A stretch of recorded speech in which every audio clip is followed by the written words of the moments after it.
My next guest was Commandant of the Marine Corps, Supreme Allied Commander Europe, Commander U.S. European Command, and also National Security Advisor. And he served under 3 presidents, Clinton, Bush, and Obama. Retired General and former National Security Advisor Jim Jones joins me now. General, it's good to see you. Oh, it's a pleasure to be here. Let's talk about why this took so long and why now. Well, it took so long because a series of administrations wrongfully thought that they could bring Iran to the table and actually have a meaningful dialogue that would result in agreements with regard to their nuclear programs. That turned out to be a false goal, that it was unachievable. Iran has never done anything that is worthy of trust and confidence that would be required in such dialogue. And so it took that long because we wanted to arrive at some peaceful negotiation, but and why now is simply because they're not to be trusted. They're rebuilding their arsenals, and eventually I would think that they would reconstitute Hezbollah and all the other proxy organizations that they've used to inflict terror and pain across the globe. Can democracy really work in Iran? Because last time, it didn't last very long.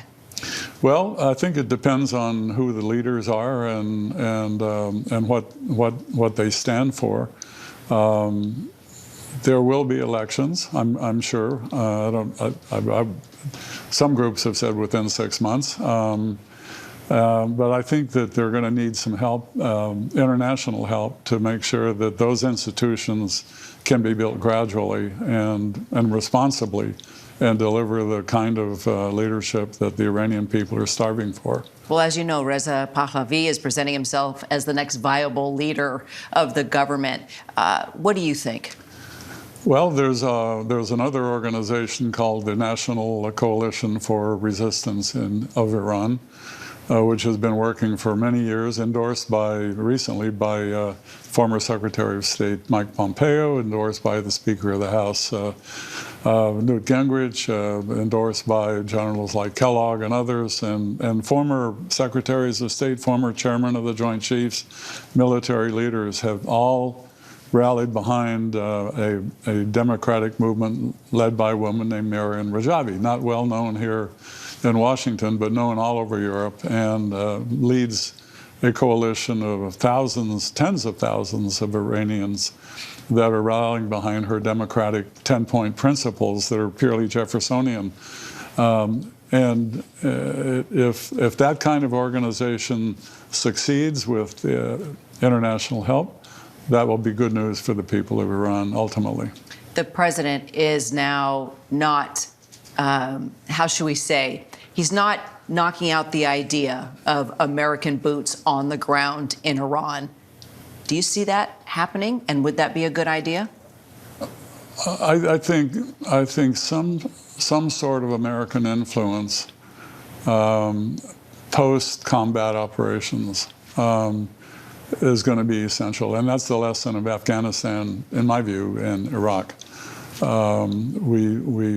We stayed there militarily. We did a pretty good job militarily, but it's the other elements of an interagency of a government that has to be up and functioning, that needs to be built, and that takes time. And so when you say boots on the ground, there are a lot of boots. There could be civilian boots, there could be military boots as necessary. That'll be up to the president. I think we just have to wait and see a little bit longer than just a few days into this epic strike. Yeah, epic indeed.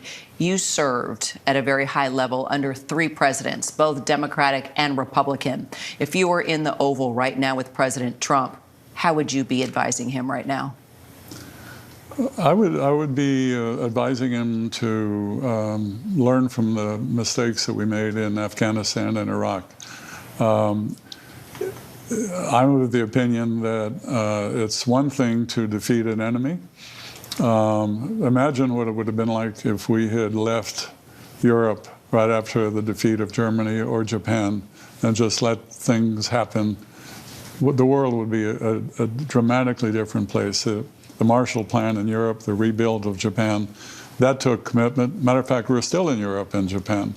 But look at the wonderful countries that they've emerged to be. Look at South Korea.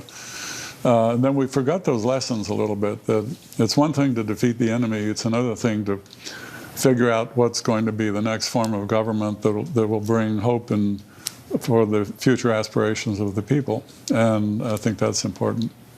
General Jim Jones, great to have you today. Thank you. Thank you. It's a pleasure.